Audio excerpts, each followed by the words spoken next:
Am I coming through okay, people? Perfectly fine, actually. Yeah, it's coming through. Oh, that's quite good then. Right, so we're recording now, so I can start. Okay, I'll just start by explaining the genesis of this presentation.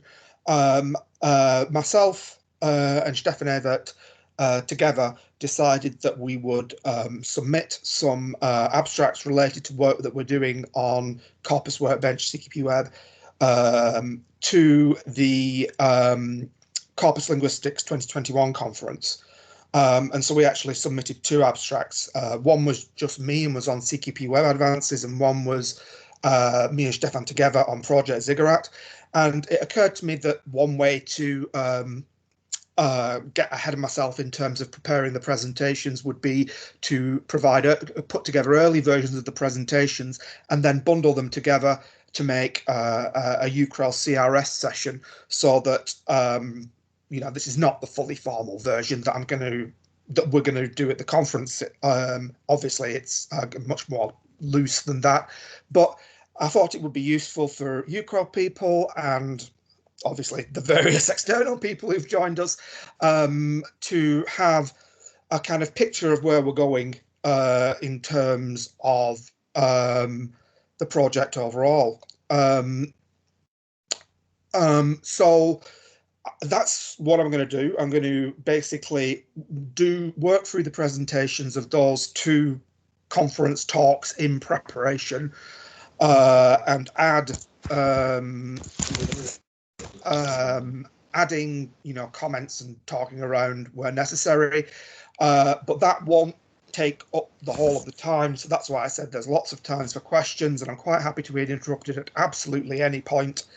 There is no reason to not interrupt me with questions and tangents and whatever. Tangents are perfectly fine.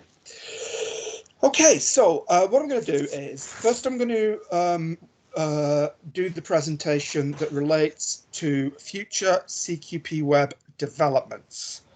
So let me see if I can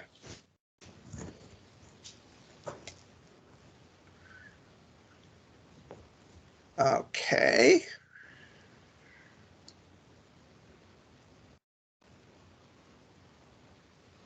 Huh. Ah, right. That's the wrong one. That's the second one. Let me get the first one. Here we are. Okay. So is that showing up properly for everyone as a slideshow in the right style? Yes. And there's a couple thumbs up coming in as well. Okay. Right. So yeah, I've given it the title "What's Next for CQPweb," because in this first part I am going to be doing the as I said, the rough version of what I'm going to present at the conference in summer, which is a discussion of extensibility in CQPweb and how I'm focusing on that now. So that's going to be a large part of what I'm going to talk about. However, I thought that a decent place to start would be just to give some background for those of you who may not know what the scenario is with CQPweb, what it is, where it comes from, etc. So the background to all of this is that Corpus Workbench, or CWB, is a very long-standing program for corpus analysis. It goes back as far as the early 90s.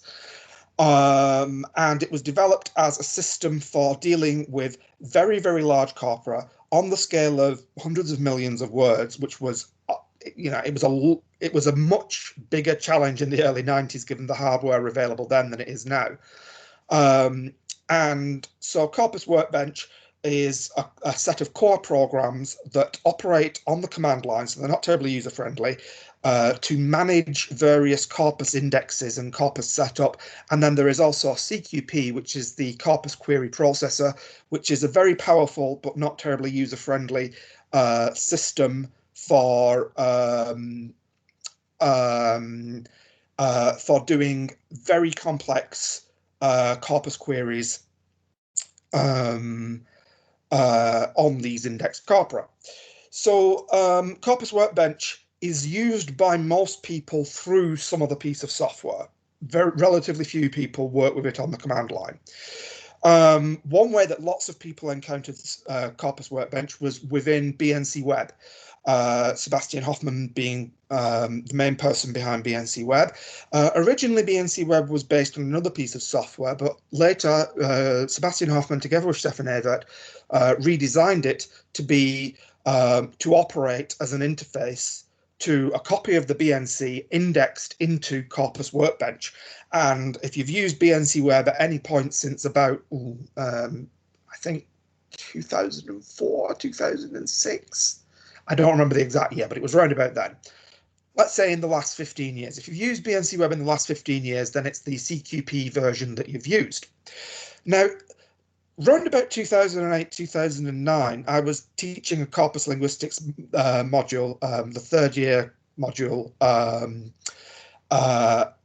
which is core for, or it was then core for English language students.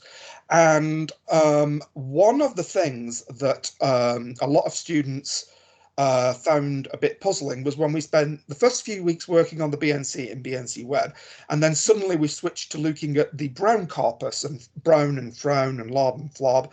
And for these corpora, we had to switch to a completely different tool. And they were like, oh, why are all the buttons in a different place? And why is it all different procedures? And I thought to myself, well, wouldn't it be nice if you could have a BNC Web-like interface for any corpus? So not quite realizing what I was letting myself in for, I took it upon myself to start implementing such a thing.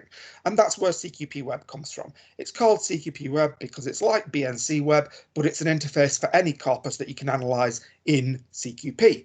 So around about 2008, 2009, it first saw use as a teaching tool here at Lancaster. It started being used by the broader public around about 2010. At first, people had to email me and ask to be let in individually, which that situation lasted for a couple of years. But then we added on the system for people to create their own accounts in the public. And when so that was